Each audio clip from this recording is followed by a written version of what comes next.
یہ اس وقت کی سچویشن چل رہی ہے۔ جیل میں ہمارے سابق آرمی چیف آصف نواز جنجوعہ صاحب، ان کو معلوم ہے آپ کو کہ وہ اپنا ٹینیور پورا نہیں کر سکے تھے۔ ان کو جب آرمی چیف تھے اسی دوران ان کو دل کا دورہ پڑا تھا اور ان کی وہ اللہ کو پیارے ہو گئے تھے، جاں بحق ہو گئے تھے۔ تو وہ میرا خیال ہے کہ واحد آرمی چیف ہیں جو اپنا ٹینیور پورا نہیں کر سکے تھے اور اس دوران ہی وہ اللہ کو پیارے ہو گئے تھے۔ ان کی ایک نواسی ہیں اور سلمان شاہ صاحب کی بیٹی ہیں۔ سلمان شاہ صاحب پرویز مشرف صاحب کے زمانے میں شوکت عزیز صاحب کی کابینہ میں رہے اور سلمان شاہ صاحب کی حب الوطنی کسی سے ڈھکی چھپی نہیں ہے۔ این ڈی یو میں میں بھی ایک موقع پہ میں عمر ایوب صاحب اور جناب سلمان شاہ صاحب ہم اکٹھے تھے، اکٹھے لیکچر دیا اور اکٹھے سوالوں کے جوابات دیے۔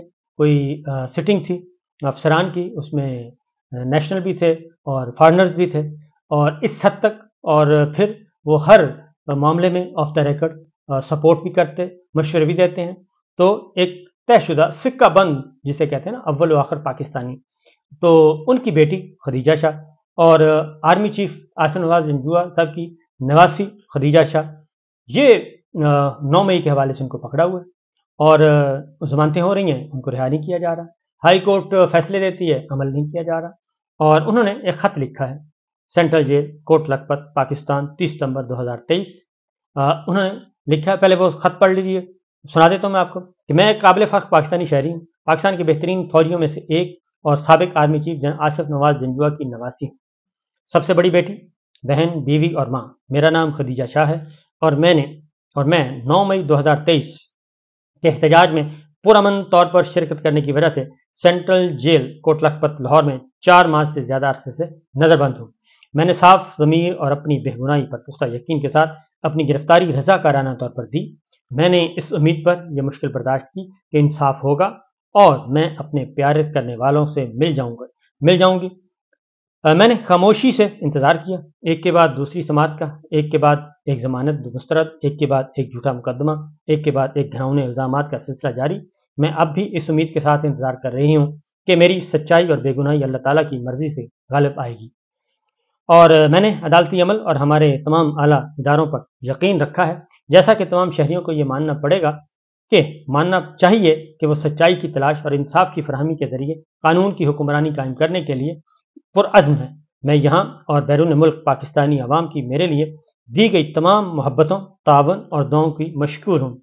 آج جیل سے 9 مئی کے واقعات سے متعلق لکھ رہی ہوں کیونکہ سینٹرل جیل لاہور میں اپنے ساتھ قید تمام بے گناہ خواتین کی طرف سے لکھنے اور پر مجبور ہوں۔ ان خواتین قیدیوں کو دنیا تک رسائی نہیں ہے اور وہ اپنی حالت ذات بتانے سے قاصر ہیں۔ ان کے خاندان ان کے بغیر زندگی کے تقاضوں کو حل کرنے کے لیے سخت جدوجہد کر رہے ہیں۔ میرے ساتھ قید خواتین کو ناقابل برداشت حالات کا سامنا کرنا پڑ رہا ہے اور وہ انتظار کر رہی ہیں کہ دنیا نوٹس لے اور ان کے لیے بات کرے۔ قید میں یہ 18 خواتین صرف 18 خواتین نہیں، وہ 18 گھر، 18 خاندان اور لاتعداد زندگیاں مکمل طور پر ٹوٹ پھوٹ کا شکار ہیں اور ایک ہی جگہ روکی ہیں۔ اور میں تمام 18 لوگوں کو دل دہلا دینے والے واقعات تو نہیں بتا سکتی، لیکن میں کچھ ایسے لمحے شیئر کرنا چاہتی ہوں جو ہر گزرے دن کے ساتھ سامنے آ رہا ہے، تاکہ ہم سب میں جو موجود ہمدردی اور انسانیت کو نقصان پہنچایا جا سکے۔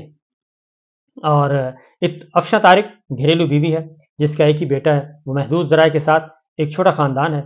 افشاں 2 ماہ سے جیل میں ہے اور اس کے بیٹے نے گھر کا پکا ہوا کھانا نہیں کھایا۔ اس کی آنکھیں ہمیشہ آنسوں سے نم رہتی ہیں۔ فرزانہ خان 5 بچوں کی ماں، اس نے ساری زندگی اپنے خاندان کی کفالت کے لیے کام کیا اور اب وہ ایک کیفے کی مالک ہے۔ اس کے بچوں اور کام کو بے حد نقصان ہو رہا ہے کیونکہ وہ 2.5 ماہ جیل میں بند ہے۔ فرزانہ پر بہت زیادہ دباؤ ہے لیکن وہ مضبوط ہے اور نہ صرف جیل میں پی ٹی آئی کی خواتین بلکہ تمام عام قیدیوں میں امید پیدا کرتی ہیں۔ روہینہ خان 4 چھوٹے بچوں کی ماں، ان کی سب سے چھوٹی بیٹی 3 سال کی ہے، سب سے بڑی بیٹی 12.5 سال کی ہے۔ روہینہ کا پاکستان سے کوئی خاندان نہیں ہے اور نہ ہی اس کے بچوں کی دیکھ بھال کرنے والا کوئی ہے۔ اس کی بمشکل 9 عمر بیٹی اپنی 3 سالہ بچی کی دیکھ بھال کر رہی ہے جو ماں سے جدائی کی وجہ سے اپنی بھوک بالکل ختم کر چکی ہے۔ روہینہ ہر پیر کو جیل میں اپنے 3 سالہ بچے سے لوہے کی سلاخوں کے پیچھے ملتی ہے۔ اس کی بیٹی اپنی انگلیاں گرل کی چھوٹی سی خالی جگہوں سے چھوتی ہوئی اور روحینہ اپنی چھوٹی انگلی سے اپنی بیٹی کی انگلیوں کو چھوتی ہے۔ اس طرح ہم اپنے پیاروں کے ساتھ رابطہ قائم کرتے ہیں۔ جیل کی سلاخوں میں موجود چھوٹے چھوٹے خلا کے ذریعے جو ہمیں اپنے خاندانوں سے الگ کرتا ہے، ہمیں اپنے بچوں کو پکڑ کر ملنا چاہتے ہیں، لیکن ہم ایسا نہیں کر سکتے۔ شاہبانو گوچانی 3 بچوں کی ماں ہے، میرے جیسی اس کی بھی سب سے کم عمر اور اولاد صرف 5 سال کی ہے۔ شاہبانو کو اس کی 5ویں سالگرہ سے ایک دن پہلے گرفتار کیا گیا۔ جب سے شاہبانو کو اٹھایا گیا ہے، تب سے اس کی بیٹی نے بولنا بند کر دیا ہے۔ وہ بستر پر لپٹی اپنی گڑیا کو پکڑے اپنی ماں کے واپس آنے کا انتظار کر رہی ہے کہ وہ اسے دوبارہ محسوس کروا سکے۔ عالیہ حمزہ پی ٹی آئی کی سابق رکن اسمبلی ہیں۔ اس کی 3 بیٹیاں ہیں جنہوں نے 9 مئی کو اپنے ماں کو گھر سے گھسیٹتے ہوئے دیکھا۔ ان کے گھر کو توڑا گیا، دروازے اور کھڑکیاں توڑی گئیں، ذاتی سامان ضبط کر لیا گیا۔ عالیہ کو ایک جھٹکے کا سامنا کرنا پڑا، جس کی وجہ سے اس کی بائیں آنکھ میں مستقل دھند پڑ گئی ہے۔ عالیہ کی بڑی بیٹی کا مقصد اس موسم خزاں میں امریکہ میں کالج شروع کرنا تھا، لیکن وہ اپنی ماؤں کی قید کی وجہ سے جانے سے قاصر ہے۔ اس کے شوہر نے حال ہی میں کینسر جیسے مرض سے کامیاب مقابلہ کیا اور وہ اکیلے اپنی لڑکیوں کو دیکھ بھال کر رہا ہے، جبکہ عدالت اور جیل کے درمیان بھی چکر لگا رہا ہے۔ اس آزمائش کا بوجھ اس کی پہلے سے ہی نازک صحت پر بہت زیادہ اثر ڈال رہی ہے۔ میری اپنی بیٹی میرے بغیر پریشان ہے۔ وہ 5 سال کی ہے اور میں نے اس کے مختصر وجود میں کبھی بھی اس سے دور وقت نہیں گزارا۔ حالیہ اپنی تمام ضروریات کے لیے مکمل طور پر مجھ پر منحصر ہے، اور جیسے تمام چھوٹے بچے اپنی ماں پر ہوتے ہیں۔ تقریباً 150 دن پہلے میرے جیل میں داخل ہونے تک ہم کبھی بھی الگ نہیں ہو سکتے تھے۔ میں نے تالیہ کو یہ جان کر آرام سے سونا چھوڑ دیا کہ اس کی ماں اس کے پاس ہے۔ جب میں نے اسے جیل میں ڈالے جانے کے 70 دن بعد پہلی بار دیکھا تو ہم دونوں بالکل ٹوٹ گئے، ایک دوسرے کو چھوڑنے سے قاصر تھے۔ جب اس کے جانے کا وقت آیا تو وہ جانے سے انکار کرتے ہوئے مجھ سے لپٹ گئی۔ اس نے مجھ سے منت کی کہ اس سے اپنے ساتھ لے جاؤں۔ میں نے بطور والدین کبھی اتنا بے بس اور دل شکستہ محسوس نہیں کیا۔ اب وہ عدالت میں مجھ سے ملنے آتی ہے اور وہ ہر ہفتہ وار 2 بار ملنے والے مختصر 20 منٹ میں مجھ سے پوچھتی ہے کہ کیا آج آپ میرے ساتھ گھر جائیں گی؟ میں آنسو روکتے ہوئے اس سے کہتی ہوں آج نہیں ٹالی۔ میں وہ جاننا چاہتی تھی کہ کون سی گاڑی مجھے عدالت میں لے کر آتی ہے۔ آخرکار میں نے اسے جیل کی وین دکھا دی۔ تالیہ دیکھو یہ بہت اچھی بس ہے، یہ رولر کوسٹر ہے، بیٹھنے کی طرح ہے۔ وہ مسکراتی ہے جو میں چاہتی ہوں، لیکن وہ مجھ سے پوچھتی ہے کہ کیا میں بھی اس میں کچھ وقت آپ کے ساتھ سفر کر سکتی ہوں؟ مجھے تکلیف ہوتی ہے جب میں اسے بتاتی ہوں کہ صرف مجھے اس میں بیٹھنے کی اجازت ہے، لیکن میں نے مزید کہا کہ بہت جلد میں آپ کے ساتھ اپنی کار میں گھر جاؤں گی۔ تالیہ میرا انتظار کر رہی ہے۔ میرے 9 عمر بیٹے جنہیں اسکول میں ہونا چاہیے ATC میں دن بھر کھڑے رہتے ہیں تاکہ وہ میرے ساتھ وقت گزار سکیں۔ مجھے ان پر بہت فخر ہے۔ جس طاقت صبر کا وہ مظاہرہ کر رہے ہیں وہ ان کی عمر سے بھی زیادہ ہے۔ 9 مئی کے قیدیوں کی جدائی، درد اور مصائب کی داستانیں لاتعداد ہیں۔ قیدیوں میں سے ہر ایک نے اتنی بڑی سزا برداشت کی ہے جس کا تصور بھی نہیں کیا جا سکتا۔ بہت بھاری قیمت چکانی پڑ رہی۔ آپ پی ٹی کے آئی کے حامی ہیں یا نہیں؟ انسانیت کا حکم ہے کہ اس مقدمے کو انجام تک پہنچایا جائے۔ مارٹن لوتھر کنگ کے الفاظ کہ کہیں بھی کی گئی ناانصافی ہر جگہ انصاف کے لیے خطرہ ہے۔